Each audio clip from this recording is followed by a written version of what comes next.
Have you ever thought that your parents were too controlling, too strict? Wait till you see this family.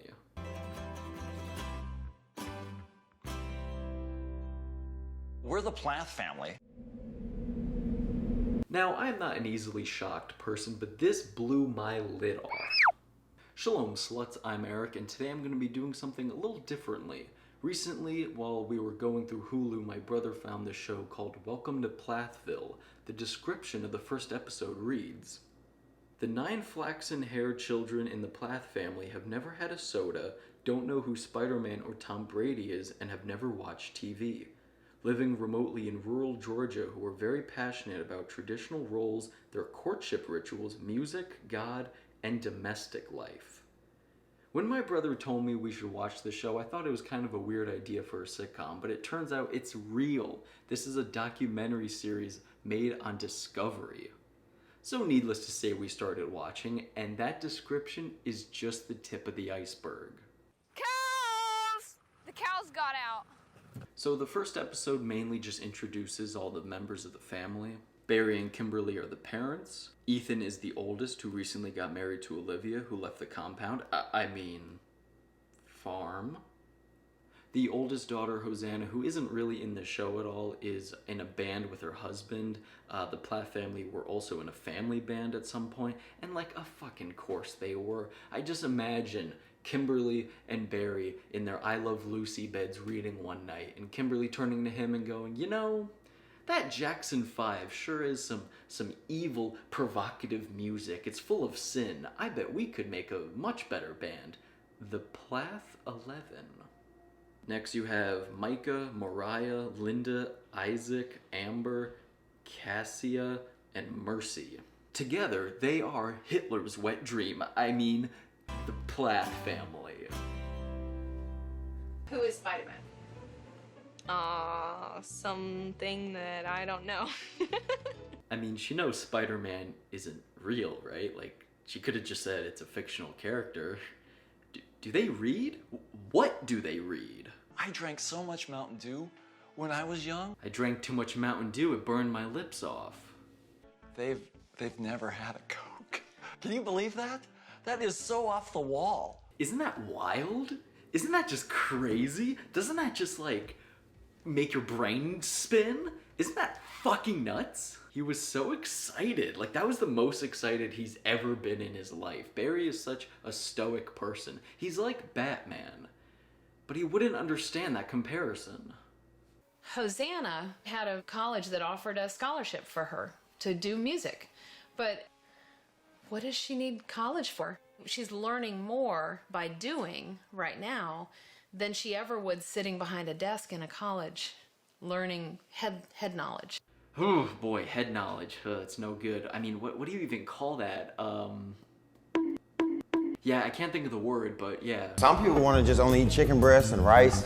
Flat out can't because it tastes too much not nice. And I'm not entirely convinced that Olivia is not related to them, because you see a side-by-side of her and Mariah, and they look very, very similar. Speaking of Olivia and Ethan are like the heart of this show. I think they're the best people by far. So with them now living together and being married, Olivia has introduced Ethan to things that he wasn't allowed to experience growing up, like TV and alcohol and just different viewpoints. I took him to his first basketball game. I took him to his first time in the movies. This is my first Coke.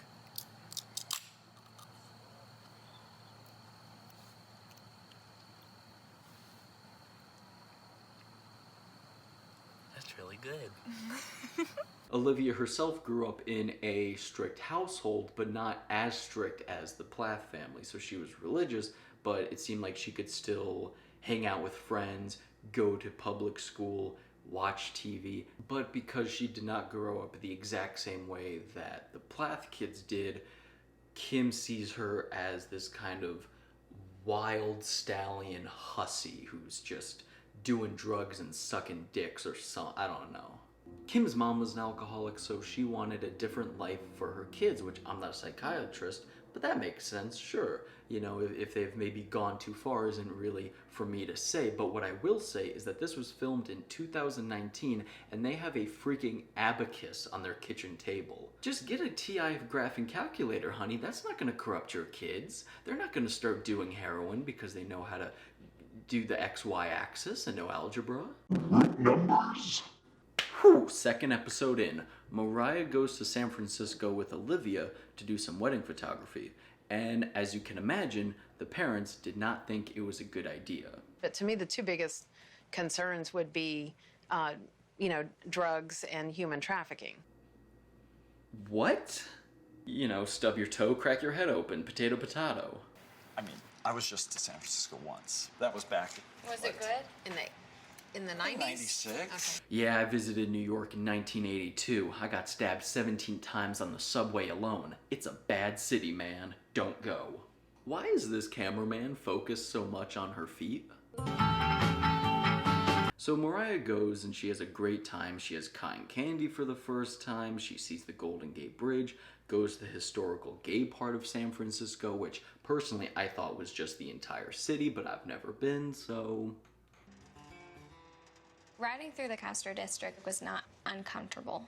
It was new and different because I've grown up in South Georgia, very secluded. I saw the gays, and it opened up my eyes. I saw the gays. Oh, they were so queer. In San Francisco, I saw the gays. They don't agree with the overall culture of California. And then I get out there and I'm like, you know what, it's not so bad. But there are some really good people out there. It just makes you wonder why you were taught that. Even if you don't agree with what they're doing, like, they're all still people, and we're supposed to love them either way. After a while, this whole gimmick of, what's a Tom Brady? Oh, we don't do things that way, kind of wears off, and it's just a show about a very different family, and all of the drama just comes from the kids wanting to branch out and learn about the world outside of their little compound, and the parents just don't like that, and that's like the whole show. And just like that, we're on episode 3. The main conflict of this episode is that while the parents go away to celebrate their 22nd wedding anniversary, the kids invite Ethan and Olivia to hang out with them at the house, even though the parents didn't want them to be at the house without them. To me, it's ridiculous that the parents don't want their own siblings to hang out without them being present, but that is small potatoes to this little nugget that we get that they just kind of breeze right by. It's been probably 10 years since we lost our son, Joshua. It was an accident. It was just a terrible accident. It was a normal day, and we were doing some yard work. I pulled a vehicle forward. I had just seen him, so I thought I was okay, but I pulled forward and I ran over him. They had another kid? And Carol Baskins accidentally ran him over? With a vehicle? She lost her balance and fell out the window. And then the radio crushed her head. She says the following 6 months were hell. I would imagine the rest of your life is a living nightmare because you murdered your baby. Episodes 4 and 5 are really just more of what we've been shown and told 50 times throughout all the other episodes. Just more drama between Ethan and Olivia and the parents. And now the 6th and final episode. Mariah and Kim go to some college tours. Also in episode 5, Micah becomes a model, and we get to see his first gig, which he's late to. And this woman is a lot. Being late did hold up the shoot. Thank God he's got me, the fairy godmother, to bail him out so his reputation's not ruined before he gets started. Hey, don't ever be late again. Ever, ever, ever. In New York City, you'd be mud. Yeah. Oh, whoa, whoa, who is this weighing in on things? You think you know the city? You ever been to Sabaros in Penn Station, little girl? Nah, get out of my sight. Go home to your mama, get an eating disorder, why don't you? Helena will be his first wife, I guarantee it, and they will become bulimic superstars. That's season 2. Oh, if that was season 2. Kim is like an onion in the sense that sometimes she's purple and sometimes she's white, but mostly because she has layers to her. And it turns out that she did go to college and had an internship, but she quit. And was one internship away from a music therapy degree. But I also needed to earn money to support myself. I thought that I could work and do the internship, but it was too demanding. I was raised that everything had to be so strict. It's super exciting for me that, like, whatever I choose to do, all these freedoms will be open to me. It seems like Mariah mainly wants to go to college just to sort of get away and find her independence, which is definitely an aspect of college, but it seems like they don't really have the money for them to waste on 4 years of just partying. I get both sides. It's a compelling narrative. It's like Thanos and the Avengers. Driving when I was drunk, taking drugs and driving across town at 3 o'clock in the morning. Killing your baby. Mariah, you're a smart cookie, you're perceptive, and that's good. You don't drink the Kool-Aid. Although, if the Plath family was an actual cult, they wouldn't have Kool-Aid because that's too sugary. They would have that weird honey water drink that was in the first episode. Okay, now on to the surprise party for Mariah. Let's put him down here. Down here? Where we'll have Mariah sit. I'll have Mariah sit here. Just put him like right here. Huh? Where do you want these balloons? Do you want them over here? There? When you say there, do you mean here? Yes, right here? Huh? Read the blend. Whose birthday is it? Did she not see the balloons? Can she read? Do they know how to read? She gets tickets to a Carrie Underwood concert, and her dad is pissed. Isn't Carrie underwood religious though? Isn't her music pretty tame even by most people's standards?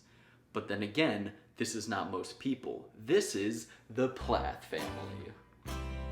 How susceptible and dumb do you think your daughter is? I listen to rap music. You think I'm out there slanging crack rock, popping my trunk on bitch-ass nigga? Shit, you know me, man. I'm Millie rocking outside Trader Joe's all day, man. That's just me, though. It's beer.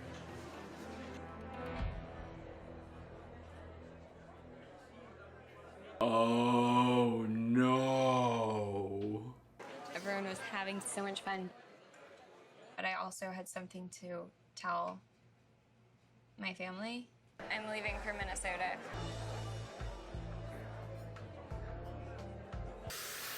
George McFly's gonna lose it. You're walking down the path and all of a sudden you're ambushed. What path? Like Hulu? No, you wouldn't know what that is. Your way may be different than my way, but that should be okay. In conclusion, these kids are gonna be maladjusted as hell. Olivia must really love Ethan because she puts up with so much drama, and at the end of the last episode, Kim said even though she didn't like everything that was going on at dinner, she had to let it go.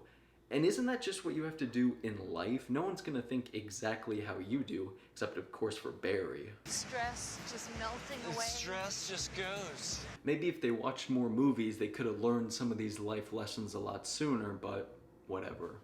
Anyway, that is the Plath family. Thank you for watching. If you enjoyed this video, make sure to like, comment, subscribe if you haven't already. Make sure to follow me on Instagram and subscribe to my gaming channel where I play games with my friends. See you next time. Bye. Something has happened though, again, I don't want this to get out of hand or exaggerated or anything. I just want to tell my side of the story. Yeah, I think it would just be easier if I showed you.